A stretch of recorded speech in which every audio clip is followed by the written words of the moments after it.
हरिः ओम् श्रीलक्ष्मीहयवदनपरब्रह्मणे नमः।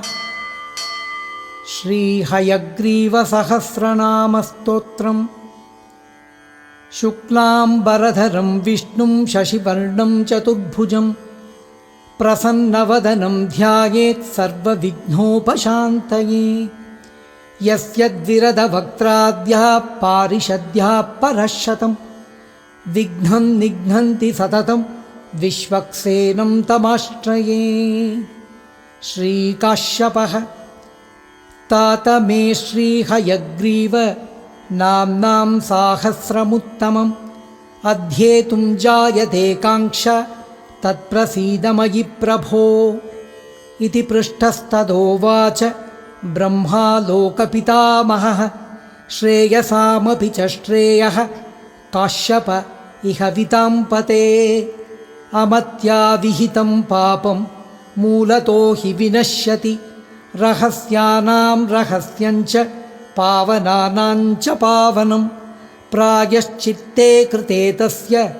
कर्ता न निरयी भवेत्। कामतस्तु कृते पापे प्रायश्चित्तशतेन च तन्न नश्यति तत्कर्ता अव्यवहार्यश्च जायते। एवं दुरपनोदानां बुद्धिपूर्वमहांहसाम् अवर्जनकराणाम् अपि अन्ते निश्रितिरीरिता। प्रणम्यमानसतया मन्त्ररत्नानुकीर्तनं हंसनामसहस्रस्य पठनं शिरसान्वहं। प्रणम्य भगवद्भक्त पादोदकनिषेवणं तदेतत्त्रितयं सर्व पापसङ्घातनाशनम्। इतीदं परमं गुह्यं हंसो हयशिरोहरिः वेदोपदेशसमये मां निबोध्य उपदिष्टवान्। अनेन मन्त्ररत्नेन महाश्वशिरसो हरेः सहस्रनामभिस्तुल्या निष्कृतिर्नेतरां हसाम्। अनन्यभगवद्भक्त पादोदकनिषेवणम् एतद्वयोपदेशाङ्गम् आदौ स्वीकार्यमिष्यते इत्युक्त्वा अनन्तगरुड विश्वक्सेन पदोदकम् आदौ मां प्राशयन् अन्ते परिशुष्ये कृतां हसे। आत्मनो नाम साहस्रं सर्षिच्छन्दोदिदैवतं सन्न्यासदुद्रिकाभेदं मह्यं साङ्गम् उपादिशत्। यथावत्तदिदं वत्स दद्यां ते शृणु तत्त्वतः। यत्प्राप्य अत्यन्तिकी वृत्त्या निवृत्त्या मोक्षमेष्यति। हयास्य नाम साहस्र स्तोत्रराजस्य वैभवं ऋषिश्रीमान् हयग्रीवः विद्यामूर्ति स्वयं हरिः देवता च स एवास्य छन्दोनुष्टुप् इति श्रुतं। हंसो हंसोऽहमित्येते बीजं शक्तिस्तु कीलकं। हंसीं हंसोऽहमित्येते प्राग्जप्यामनवस्त्रयः। एकैकस्य दशावृत्तिः इति संख्या विधीयते। प्रणवत्रयमस्त्रं स्यात् कवचं श्रीश्रियो भवेत्। श्रीविभूषणमित्येतत् हृदयं परिकीर्तितं। परो रजाः परं ब्रह्म इत्यपि यो निरुदाहृत। विद्यामूर्तिरिति ध्यानं विश्वात्मा इति च गद्यते। विश्वमङ्गलनाम्नोऽस्य विनियोगो यथा रुचि। भ्रूनेत्रं श्रोत्रनासाहन्वोष्ठ तालूदरे क्रमात्। षोडशस्वरविन्यासः दक्षिणारम्भमिष्यते। जिह्वातलेऽपि तन्मूले स्वरावन्त्यौ च विन्यसेत्। तदा तालुद्वयन्यासे इयीयोस्तु परित्यजेत्। अयं हि विद्या कामानाम् अद्यस्त्वन्यफलैषिणां दोपत्सक्थि अङ्गुलीशीर्षे वर्गान् कचटतान्यसेत्। पार्श्वयोस्तु पफौ पृष्ठोदरयोस्तु बभौ न्यसेत्। मकारं हृदयेऽन्यस्य जीवे वा पञ्चविंशके नाभिपायूदरे गुह्ये यरलवान् विनिक्षिपेत् शशौ कुण्डलयो शीर्षं हारे च कटिसूत्रके सहौ हृदब्जे हार्दे च लम् आपादशिखं न्यसेत् क्षं च शीर्षादिपादान्तं मातृकान्यासयेषतु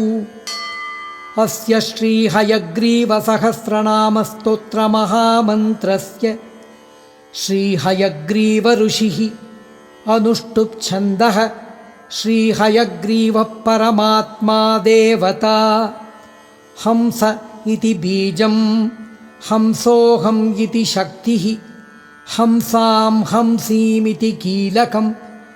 ॐ ॐ ॐ इत्यस्त्रम् श्रीः श्रियः इति कवचं श्रीविभूषणः इति हृदयं परो रजः परं ब्रह्म इति योनिः विद्यामूर्तिः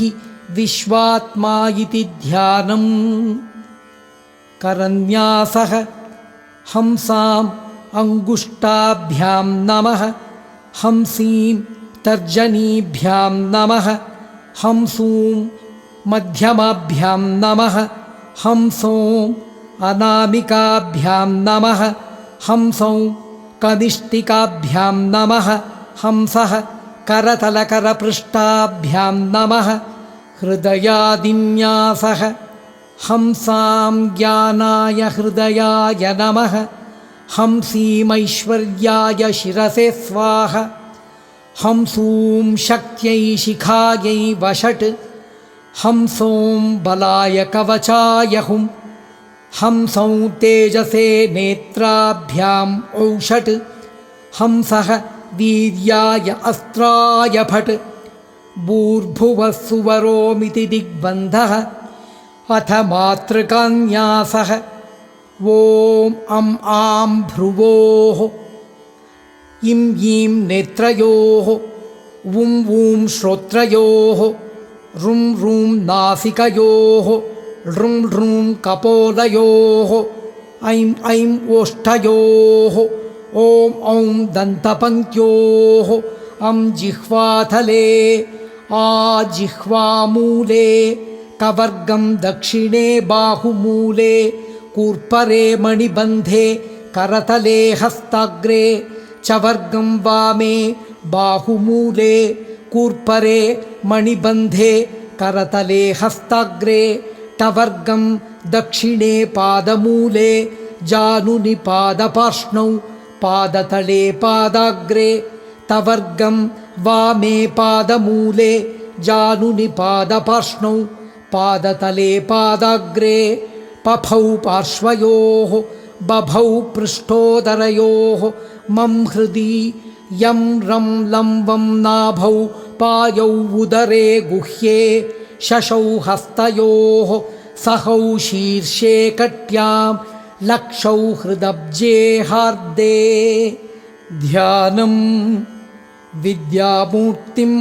अखण्डचन्द्रवलयश्वेतारविन्दस्थितं हृद्याभं स्फटिकाद्रिनिर्मलतनुं विद्योतमानं श्रिया वामाङ्कस्थितवल्लभां प्रतिसदा व्याख्यान्तमाम्नायवागर्थान् आदिमपूरुषं हयमुखं ध्यायामि हंसात्मकं विश्वात्मा विशदप्रभप्रतिलसत् वाग्देवतामण्डलः देवो दक्षिणपाणियुग्मविलसत् बोधाङ्कचक्रायुधः वामोदग्रकरे दरं तदितरेण आश्लिष्य दोष्णारमां हस्ताग्रे धृतपुस्तकः सदयतां हंसो हिरण्यच्छदः व्याख्यामुद्रां करसरसिजैः पुस्तकं शङ्खचक्रे बिभ्रद्भिन्नस्फटिकरुचिरे पुण्डरीके निषण्णः अम्लानश्रीः अमृतविशदैः अंशुभिप्लावयन् माम् आविर्भूयात् अनघमहिमा मनसे वागधीशः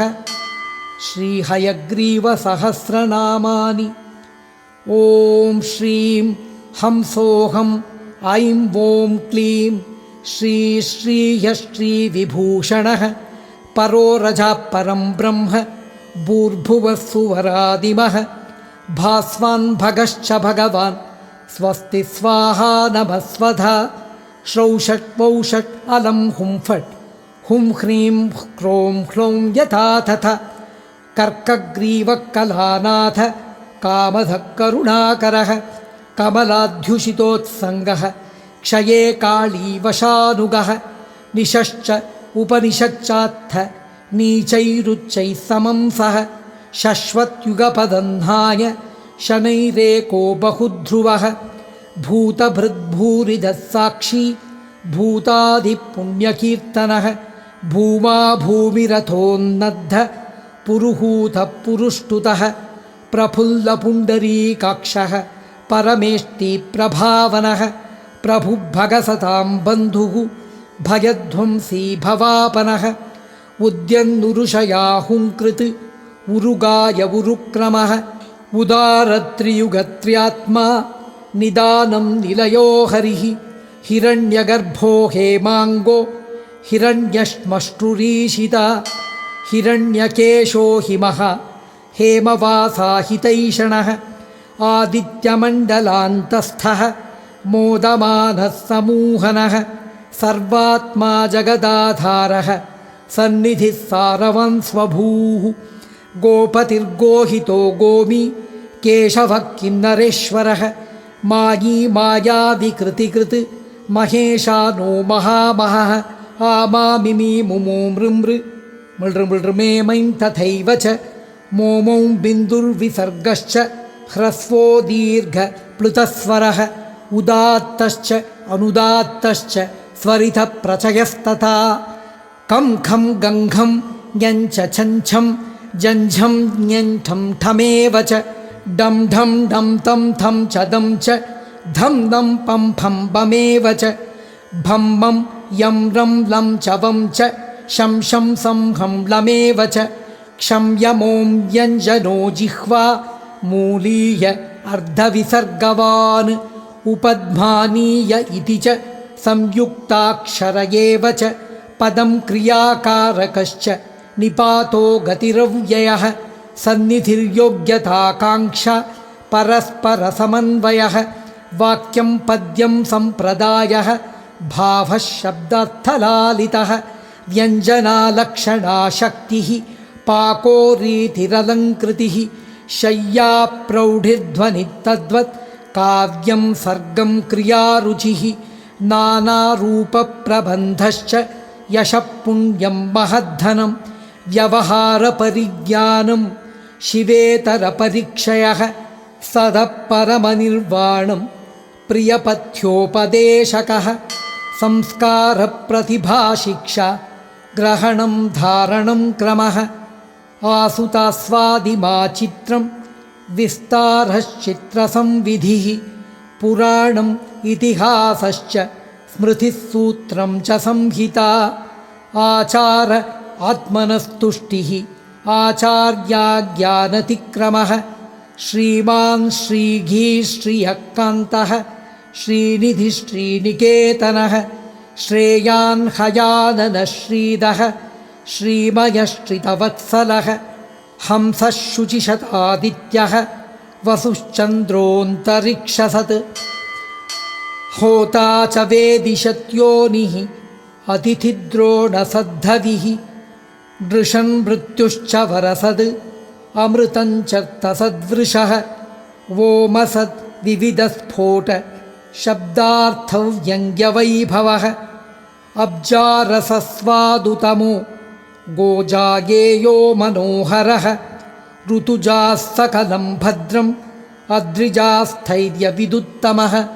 ऋतं समज्ञात्वनृतं बृहत्सूक्ष्मवशानुगः सत्यं ज्ञानमनन्तं यत् तत्सद्ब्रह्ममयोच्युतः अग्रे भवन्नगो नित्यः परमः पुरुषोत्तमः योगनिद्रापरस्वामी निधानपरनिर्वृतः रसो रस्यो रसयिता रसवान् रसिकप्रियः आनन्दो नन्दयन् सर्वान् आनन्दी हयकन्धरः कालः काल्यश्च कालात्मा कालाभ्युत्थितजागरः कालसाचिव्यकृत्कान्ता कथितौ याधिकार्यकः दृग्न्यञ्च नोदञ्च नोद्यत् लयसर्गो लघुक्रियः विद्यासहायो वागीशः मातृकामण्डलीकृतः हिरण्यं हंसमिथुनम् ईशानः शक्तिमाञ्जयी गृहमेधी श्रीभू नीलालीलैकलालसः अङ्केनोदुह्य वाग्देवीम् आचार्यकमुपश्रितः वेदवेदान्तशास्त्रार्थ तत्त्वव्याख्यानतत्परः ह्लौं ह्लूं हं हं हयो हंसूं हंसां हंसीं हसूं हसौं हं सूं हं हरिणो हारि हरिकेशो हरेडितः सनातनो निबीजः सन् अव्यक्तो हृदयेशयः अक्षरक्षरजीवेशः क्षमीक्षयकरोच्युतः कर्ता कारयिता कार्यं कारणं प्रकृतिकृतिः क्षयक्षयमनामार्थो विष्णुर्जिष्णुर्जगन्मयः सङ्कुचन् विकचन् स्थाणुः निर्विकारो निरामयः शुद्धो बुद्धप्रबुद्धश्च स्निग्धो मुग्धः समुद्धतः संकल्पदो बहुभवत् सर्वात्मा सर्वनामभृत् सहस्रशीर्षः सर्वज्ञः सहस्राक्षः सहस्रपात् व्यक्तो विराट् स्वराट् सम्राट् विश्वग्रूपवपुर्विभुः मायावी परमानन्दः मान्यो मायाति गोमहान् वटपत्रशयो बालः ललन्नाम्नाय सूचकः मुखन्यस्तकरग्रस्त पादाग्रपटलप्रभुः नैद्रीहासाश्वसम्भूत ज्ञाग्यसात्विकतामसः महार्णवाम्बुपर्यङ्कः पद्मनाभपरात्परः ब्रह्मभूब्रह्मभयहृत् हरिरोम् उपदेशकृत् मतुकैटभनिर्माथो मत्तब्रह्म मदापहः वेधो विलाप वागावि दयासारो मृषार्षदः नारायणास्त्र निर्माता मधुकैटभमर्दनः वेदकर्ता वेदभर्ता वेदहर्ता विदम्बरः पुङ्खानुपुङ्खहेषाढ्यः पूर्णषाड्गुण्यविग्रहः लालामृतकणं व्याज वान्तनिर्दोषवर्णकः उल्लोलध्वानधीरोद्यत् उच्चैर्हलहलध्वनिः कर्णादारभ्य कल्कात्मा कविक्षीरार्णवोपमः शङ्खी चक्री गदी खड्गी शार्ङ्गी निर्भयमुद्रकः चिन्मुद्रा चिन्नितो हस्त तलविन्यस्तपुस्तकः विद्यानाम्नीं श्रियं शिष्यां वेदयन् निजवैभवम् अष्टार्णगम्यो अष्टभुजो व्यष्टिसृष्टिकरः पिता अष्टैश्वर्यप्रदो हृष्यत् अष्टमूर्तिपितृस्तुतः आनीतवेदपुरुषः विधिवेदोपदेशकृत् वेदवेदाङ्गवेदान्त पुराणस्मृतिमूर्तिमान् सर्वकर्मसमाराध्यः सर्ववेदमयो विभुः सर्वार्थतत्त्वव्याख्याता चतुष्षष्टिकलाधिपः शुभयुक्सुमुखः शुद्धः सुरूपसुगतिः सुधीः सुव्रती संवृतिः शूरः सुतपा सुष्टुतिः सुहृत् सुन्दरः सुभगः सौम्यः सुखदः सुहृदां प्रियः सुचरित्रः सुखतरः शुद्धसत्त्वप्रदायकः रजस्तमोहरो वीरो विश्वरक्षाधुरन्धरः नरनारायणाकृत्या गुरुशिष्यत्वमास्थितः परावरात्मा प्रबलः पावनः पापनाशनः दयाघनक्षमासारः वात्सल्यैकविभूषणः आदिकूर्मो जगद्भर्ता महापोत्री महीधरः तद्भिस्वामी हरिर्यक्षो हिरण्यरिपुरैच्छिकः प्रह्लादपालकः सर्वभयहर्ता प्रियं वदः श्रीमुखालोकनस्रंसत् क्रौञ्चकः कुहकाञ्चनः छत्रीकमण्डलुधरो वामनो वदतां वरः पिशुनात्माशनो दृष्टिः लोपनो बलिमर्दनः उरुक्रमो बलिशिरोऽन्यस्ताङ्घ्रि बलिमर्दनः जामदग्ध्यः परशुभृत् कृत्तक्षत्रकुलोत्तमः रामोऽभिरामः शान्तात्मा हरकोदण्डखण्डनः शरणागतसन्त्राता सर्वायोध्यकमुक्तिदः सङ्कर्षणो मदोदग्रो बलवान् मुसलायुधः कृष्णाक्लेशहरः कृष्णो महाव्यसनशान्तिदः इङ्गालितोत्तरागर्भ प्राणदः पार्थसारथिः गीताचार्योधराभार हारी षट्पुरमर्दनः कल्की विष्णुयशस्सूनुः कलिकालुष्यनाशनः साधुदुष्कपरित्राण विनाशविहितोदयः वैकुण्ठे परमे तिष्ठन् सुकुमारयुवाकृतिः विश्वोदयस्थितिध्वंस सङ्कल्पेन स्वयं प्रभुः मदनानाञ्च मदनः मणिकोटीरमानितः मन्दारमालिकापीडः मणिकुण्डलमण्डितः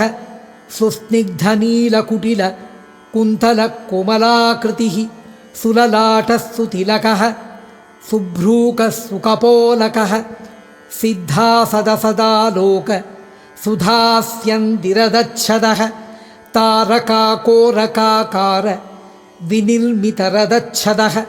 सुधावर्तिपरिस्फूर्ति शोभमानरदच्छदः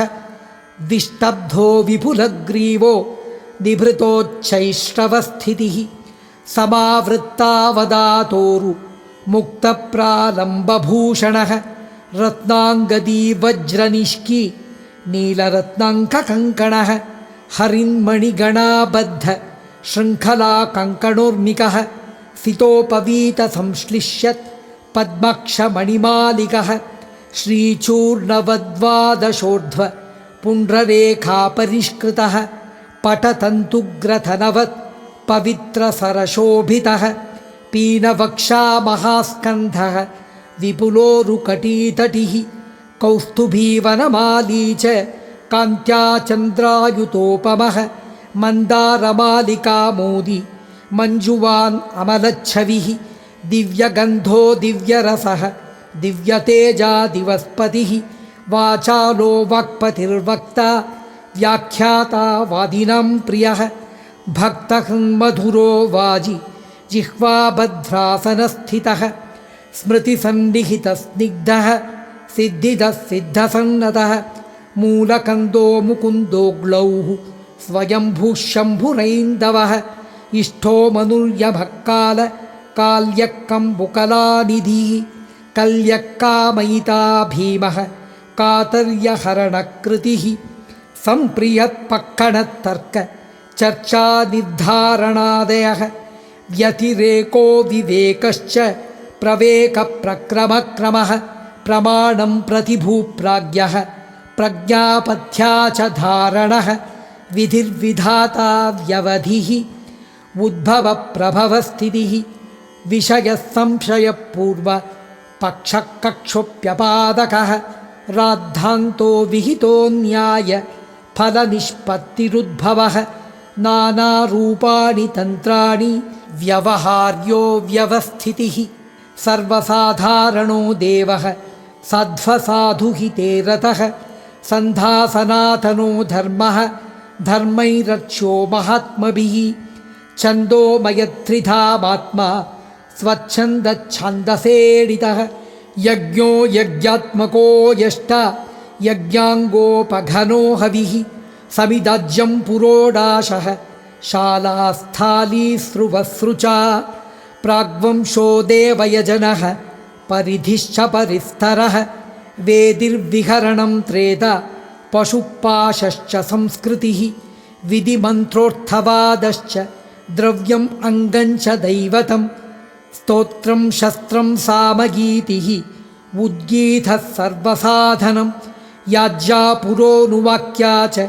सामिधेनी समूहनं प्रयोक्तारप्रयोगश्च प्रपञ्चप्राशुभाश्रमः ಶ್ರದ್ಧಾಪ್ರಧ್ವಂಸನಾ ತುಷ್ಟಿಃ ಪುಷ್ಟಿಃ ಪುಣ್ಯಂ ರತಿರ್ಭವಃ ಸದಸ್ಸದಸ್ಯ ಸಂಪಾತಃ ಪ್ರಶ್ನಪ್ರತಿವಚ ಸ್ಥಿತಿಃ ಪ್ರಾಯಶ್ಚಿತ್ತಂ ಪರಿಷ್ಕಾರಃ ಧೃತಿರ್ನಿರ್ವಹಣಂ ಫಲಂ ನಿಯೋಗೋ ಭಾವನಾ ಭಾವ್ಯಂ ಹಿರಣ್ಯಂ ದಕ್ಷಿಣಾಮತಿಃ ಆಶೀರಭ್ಯುಪಪತ್ತಿಶ್ಚ ತೃಪ್ತಿಸ್ವಂ ಶರ್ಮ ಕೇವಲಂ ಪುಣ್ಯಕ್ಷಯ ಪುನಃಪಾತ ಭಯಂ ಶಿಕ್ಷಾಶು ಗರ್ದನಃ ಕಾರ್ಪಣ್ಯಂ ಯಾತನಾ ಚಿಂತಾ ನಿರ್ವೇದಶ್ಚ ವಿಹಸ್ತತಾ ದೇಹಭೃತ್ಕರ್ಮ ಸಂಪಾತಃ ಕಿಂಚಿತ್ ಕರ್ಮಾನುಕೂಲಕಃ ಅಹೇತುಕತಯಾ ಪ್ರೇಮ ಸಾಮುಖ್ಯಂ ಚಾಪ್ಯನುಗ್ರಹಃ ಶುಚಿಶ್ರೀಮತ್ಕುಲಜನಃ ನೇತಾ ಸತ್ವಾಭಿಮಾನವಾನ್ ಅಂತರಾಯಹರಃ ಪಿತ್ರೋಃ ಅದುಷ್ಟಾಹಾರದಾಯಕಃ ಶುದ್ಧಾಹಾರಾನುರೂಪಾಂಗ ಪರಿಣಾಮವಿಧಾಯಕಃ ಸ್ರಾವಪಾತಾದಿವಿಪದಾಂ ಪರಿಹರ್ತಾ ಪರಾಯಣಃ ಶಿರಃಪಾಣ್ಯಾದಿಸಂಧಾತ ಕ್ಷೇಮಕೃತ್ ಪ್ರಾಣದ ಪ್ರಭುಃ ಅನಿಘೃಣಶ್ಚಾವಿಷಮಃ ಶಕ್ತಿಸ್ತ್ರಿತಯದಾಯಕಃ ಸ್ವೇಚ್ಛಾಪ್ರಸಂಗಸಂಪತ್ತಿ ವ್ಯಾಜಹರ್ಷವಿಶೇಷವಾನ್ ಸಂವಿತ್ಸಂಧಾಯಕಃ ಸರ್ವ ಜನ್ಮಕ್ಲೇಶಸ್ಮೃತಿಪ್ರದಃ ವಿವೇಕಶೋಕವೈರಾಗ್ಯ ಭವಭೀತಿವಿಧಾಯಕಃ ಗರ್ಭಸ್ಯಾಪಿ ಅನುಕೂಲಾದಿನಾ ಸಾಂತಾಧ್ಯವಸಾಯದಃ ಶುಭವೈಜನನೋಪೇತ ಸದನೇಹೋ ಜನಿಪ್ರದಃ ಉತ್ತಮಾಯುಪ್ರದೋ ಬ್ರಹ್ಮನಿಷ್ಠಾನುಗ್ರಹಕಾರಕಃ ಸ್ವದಾಸಜನನಿಸ್ತೀರ್ಣ ತದ್ವಂಶಜ ಪರಂಪರಃ ಶ್ರೀವೈಷ್ಣವೋತ್ಪಾದಕೃತ ಸ್ವಸ್ತಿಕಾವನಿಮಂಡಲಃ ಅಥರ್ವಣೋಕ್ತೈಕಶತ ಮೃತ್ಯುದೂರಕ್ರಿಯಾಪರಃ ದಯಾದೃಷ್ಟಗುಣಾಧಾತ ತತ್ತತ್ಸಂಸ್ಕೃತಿಸಾಧಕಃ ಮೇಧಾವಿಧಾತಾ ಶ್ರದ್ಧಾಕೃತ್ ಸೌಸ್ಥ್ಯದೋ ಜಾಬಿತಾಕರಃ ವಿಘ್ನನುದ್ವಿಜಯಾಧಾತ ದೇಶಕಾಲಾನುಕೂಲ್ಯಕೃತ್ ವಿನೇತಾ ಸತ್ಪಥಾನೇತಾ ದೋಷಕೃತ್ ಶುಭದಃ ಸಖಾ ಹ್ರೀದೋ ಭೀದೋ ರುಚಿಕರೋ ವಿಶ್ವೋ ವಿಶ್ವಹಿತೇ ರಥಃ ಪ್ರಮಾದಹೃತ್ಪ್ರಾಪ್ತಕಾರಿ ಪ್ರದ್ಯುಮ್ನೋ ಬಲವತ್ತರಃ ಸಾಂಗವೇದಸಮಾಯೋಕ್ತ ಸರ್ವಶಾಸ್ತ್ರಾರ್ಥವಿತ್ತಿದಃ ಬ್ರಹ್ಮಚರ್ಯಾಂತರಾಯಜ್ಞಃ ಪ್ರಿಯಕೃತ್ಹಿತಕೃತ್ಪರಃ ಚಿತ್ತಶುದ್ಧಿಪ್ರದಚ್ಛಿನ್ನ ಕ್ಷಚಾಪಲ್ಯಕ್ಷಮಾವಹಃ ಇಂದ್ರಿಯಾರ್ಥರತಿಚ್ಛೇತ್ತ ವಿದ್ಯೈಕವ್ಯಸನಾವಹಃ ಆತ್ಮಾನುಕೂಲ್ಯರುಚಿಕೃತ್ ಅಖಿಲಾರ್ತಿವಿನಾಶಕಃ ತಿತೀರ್ಷುಹೃತ್ವರಾವೇದಿ ಗುರುಸದ್ಭಕ್ತಿತೇಜಸಃ ಗುರುಸಂಬಂಧಘಟಕಃ ಗುರುವಿಶ್ವಾಸವರ್ಧನಃ ಗುರೂಪಾಸನಸಂಧಾತ ಗುರುಪ್ರೇಮಪ್ರವರ್ಧನಃ ಆಚಾರ್ಯಾಭಿಮತೈರ್ಯೋಕ್ತ ಪಂಚಸಂಸ್ಕೃತಿಭಾವನಃ ಗುರೂಕ್ತವೃತ್ತಿನೈಶ್ಚಲ್ಯ ಸಂಧಾತ ಅವಹಿತಸ್ಥಿತಿಃ ಆಪನ್ನಾಕಿಲ ರಕ್ಷಾರ್ಥಂ ಆಚಾರ್ಯಕಮುಪಾಶ್ರಿತಃ ಶಾಸ್ತ್ರಪಾಣಿಪ್ರದಾನೇನ ಭವಮಗ್ನಾನ್ ಸಮುದ್ಧರನ್ ಪಾಂಚಕಾಲಿಕಧರ್ಮೇಷು ನೈಶ್ಚಲ್ಯಂ ಪ್ರತಿಪಾದಯನ್ ಸ್ವದಾಸಾರಾಧನಾದ್ಯರ್ಥ ಶುದ್ಧದ್ರವ್ಯಪ್ರದಾಯಕಃ ನ್ಯಾಸವಿದ್ಯಾವಿನಿರ್ವೋಢ ನ್ಯಸ್ತಾತ್ಮಭರರಕ್ಷಕಃ ಸ್ವಕೈಂಕರ್ಯೈಕರುಚಿದಃ ಸ್ವದಾಸ್ಯ ಪ್ರೇಮವರ್ಧನಃ ಆಚಾರ್ಯಾರ್ಥಾಖಿಲದ್ರವ್ಯ ಸಂಭೃತ್ಯರ್ಪಣರೋಚಕಃ ಆಚಾರ್ಯಸ್ಯ ಸ್ವಸಚ್ಛಿಷ್ಯೋ ಜೀವನೈಕ ರುಚಿಪ್ರದಃ ಅಗತ್ಯಯೋಜಯಂದಾಸ ಹಿತೈಕಕೃತಿಜಾಗರಃ ಬ್ರಹ್ಮವಿದ್ಯಾಸಮಾಸ್ವಾದ ಸುಹಿತಕೃತಸಂಸ್ಕೃತಿಃ ಸತ್ಕಾರೇ ವಿಷಧೀದಾತ ತರುಣ್ಯಾಂ ಶವಬುದ್ಧಿದಃ ಸಭಾಂ ಪ್ರತ್ಯಾಯಯನ್ ವ್ಯಾಳೀಂ ಸರ್ವತ್ರ ಸಮಬುದ್ಧಿದಃ ಸಂಭಾವಿತಾಶೇಷದೋಷ ಹೃತ್ಪುನರ್ನ್ಯಾಸರೋಚಕಃ ಮಹಾವಿಶ್ವಾಸಸಂಧಾತ ಸ್ಥೈರ್ಯದಾತ ಮದಾಪಹಃ ವಾದವ್ಯಾಖ್ಯಾ ಸ್ವಸಿದ್ಧಾಂತ रक्षाहेतुस्वमन्त्रदः स्वमन्त्रजपसंसिद्धिः जङ्घालजवितोदयः अदुष्टगुणवत्काव्य बन्धव्यामुग्धचेतनः व्यङ्ग्यप्रधानरसवद् गद्यपद्यादिनिर्मितिः स्वभक्तस्तुतिसन्तुष्टः भूयो भक्तिप्रदायकः सात्विकत्यागसम्पन्न सत्कर्मकृदतिप्रियः निरन्तरानुस्मरण निजदासैकदास्यकृत् निष्कामवत्सलो नैच्य भावनेषु विनिर्विशन् सर्वभूतभवद्भावं सम्पश्यत्सु सदा स्थितः करणत्रयसारूप्य कल्याणवति सादरः कदा कदेति कैङ्कर्य कामिनां शेषितां भजन् परव्यूहादिनिर्दोष शुभाश्रयपरिग्रहः चन्द्रमण्डलमध्यस्थः श्वेताम्भोरुहविष्टरः ज्योत्स्नायमानाङ्गरुचि निर्धूतान्तर्बहिस्तमाः भाव्यो भावयिता भद्रं पारिजातवनालयः क्षीराब्धिमध्यमद्वीप पालकप्रपितामहः निरन्तरनमोवाक शुद्धयाजिहृदाश्रयः मुक्तिदश्वेतमृद्रूप श्वेतद्वीपविभावनः गरुडाहारितश्वेत मृत्पूतयदुभूधरः भद्राश्ववर्षनिलयः भयहारी शुभाश्रयः भद्रश्रीवत्सहाराढ्यः पञ्चरात्रप्रवर्तकः भक्तात्मभावभवनः हार्दोऽङ्गुष्ठप्रमाणवान् स्वदाससत्कृताकृत्ये तन्मित्रारिषु योजयन् प्राणानुत्क्रामयन्वूरि कृतप्रारब्धलोपनः लघ्वैव शिक्षया पापम् अशेषमपि निर्णुदन् त्रिस्थूणक्षोभतो भूत सूक्ष्मै सूक्ष्मवपुसृजन् निरङ्कुशकृपापूरः नित्यकल्याणकारकः मूर्धन्यनाढ्या स्वान्दासान् ब्रह्मरन्ध्रादुदञ्चयन् उपासनपरान् सर्वान् प्रारब्धम् अनुभावयन्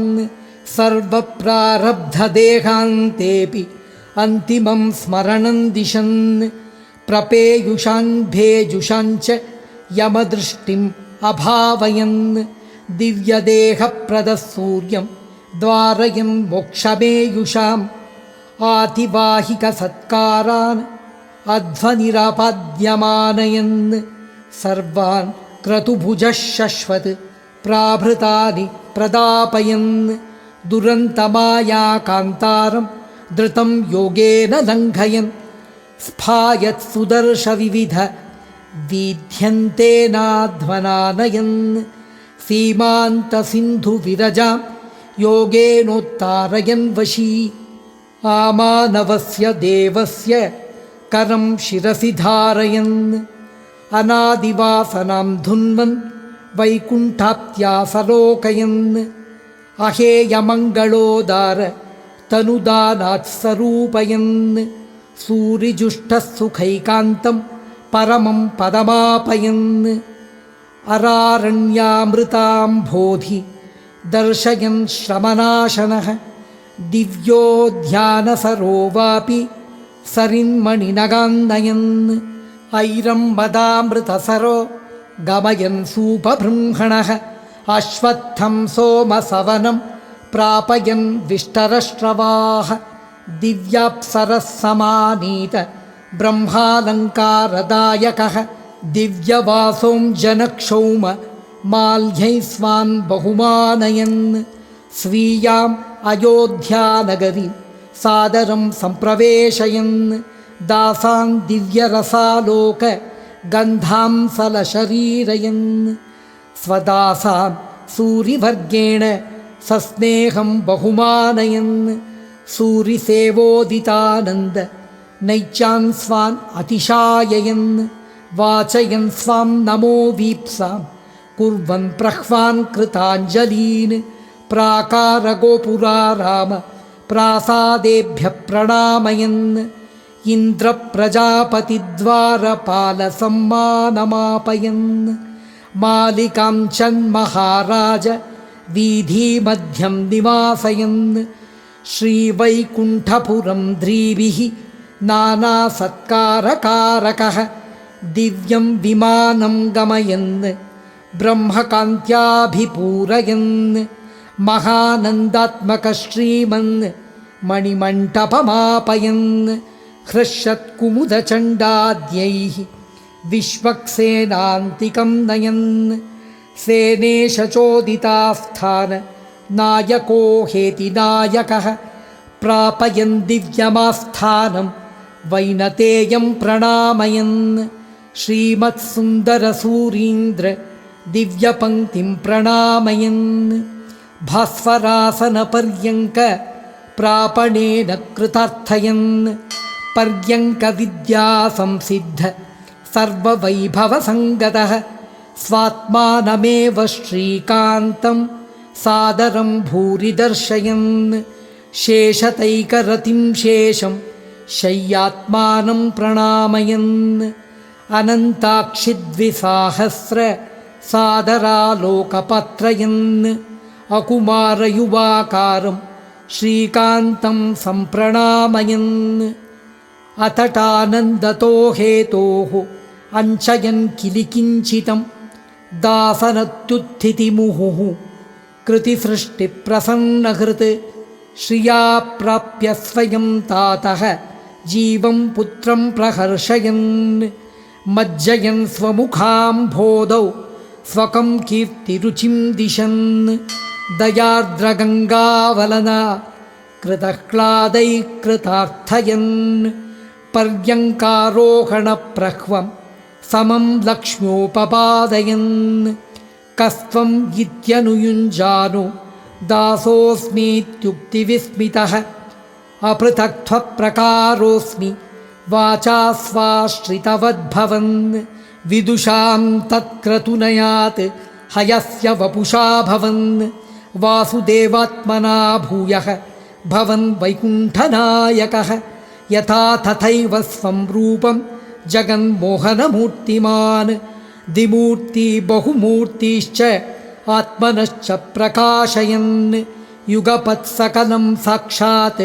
स्वतः कर्तुं समर्थयन् कवीनाम् आदिशन् नित्यं मुक्तानाम् आदिमः कविः